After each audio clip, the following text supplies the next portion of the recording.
Avui, 15 de juny, ens sumem a la commemoració del Dia Internacional contra el Maltractament de les Persones Grans, una data que ens convida a reflexionar sobre la importància de protegir i garantir els drets de les persones grans, així com a denunciar i combatre qualsevol forma de violència, discriminació o abús que puguin patir.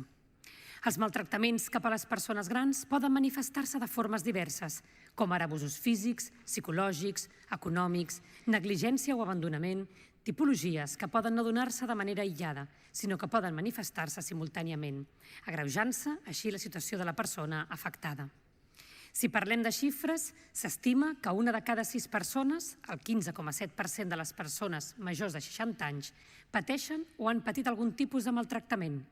Segons dades que presenta l'Informe Mundial sobre l'Edatisme publicat per l'OMS l'any 2021, un 11,6% de les persones grans pateixen maltractament psicològic, un 6,8% abusos econòmics, un 4,2% abandó, un 2,6% maltractament físic i un 0,9% són víctimes d'abusos sexuals.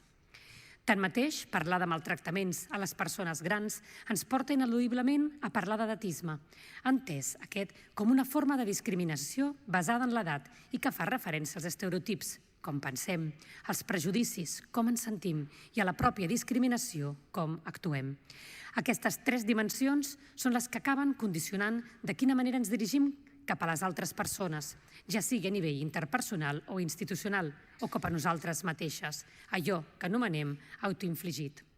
L'edatisme contribueix, doncs, de forma determinant a invisibilitzar i menysprear o menystenir les persones grans i, en definitiva, esdevé una de les cares menys conegudes del maltractament i un dels fonaments més primaris de violència cap a les persones grans. Davant aquesta xacra social, és imprescindible identificar qualsevol situació que atempti contra la dignitat de les persones grans, denunciar-la i combatre-la de manera contundent. Per fer-ho, cal la implicació i el compromís de totes les institucions i abordar-ho des de la proximitat, des de la comunitat i, en definitiva, amb la complicitat de tots i totes.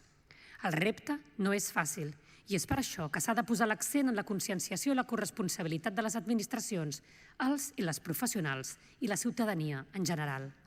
Cal també dissenyar i impulsar estratègies de sensibilització que estiguin a l'abast dels pobles i ciutats de la província de Barcelona. També, amb la voluntat de garantir un envelliment digne i lliure de violències, cal posar a disposició dels equips professionals instruments i protocols de detecció i abordatge de situacions de maltractaments a persones grans. Uns protocols amb què els principals agents de la comunitat treballin coordinadament. En aquest sentit, és també fonamental formació i eines que contribueixin a millorar les seves competències. Tot plegat contribuirà, per una banda, a millorar la lluita contra l'edatisme i, per l'altra, permetrà enfortir la capacitat dels equips professionals en la detecció i intervenció davant de casos de maltractament. Al llarg del temps, permetrà millorar els sistemes de coordinació entre tots els agents de la comunitat i contribuirà a garantir una intervenció més efectiva i una atenció adequada en els possibles casos de maltractament. La Diputació de Barcelona, conscient de la importància d'afrontar aquests reptes, acompanya els municipis en la promoció i consolidació de xarxes multidisciplinàries, de professionals que intervenen en l'abordatge del maltractament a les persones grans. A més, es treballa en la capacitació dels equips municipals i incorporen els serveis propis, com el Servei Local de Teleassistència, eines efectives per a la detecció i avaluació de casos de maltractaments a persones grans.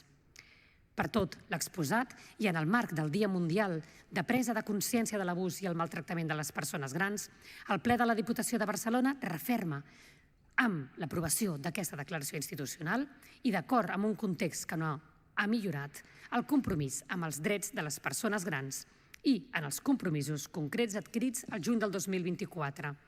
De, primer, donar a conèixer la dimensió i els impactes dels maltractaments a les persones grans en els municipis de la província de Barcelona per generar una major sensibilització ciutadana i professional. Segon, reforçar la línia de formació a professionals municipals per a la prevenció, detecció i intervenció en maltractaments a les persones grans.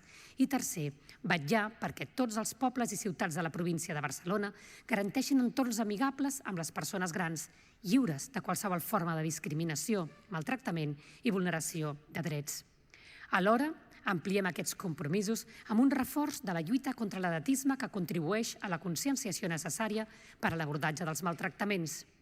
1. Promoure la sensibilització entorn la prevalença, els impactes i les formes d'abordatge de l'edatisme cap a les persones grans, que augmenta el risc de maltractaments cap a les persones grans. I segon, donar suport als ens locals de la província de Barcelona pel desenvolupament d'estratègies de sensibilització i accions de foment del capital social i vincles comunitaris per fer front a l'edatisme. Moltes gràcies, vicepresidenta. Doncs passem la paraula a l'entorn de secretaria per seguir a l'ordre del dia. Endavant.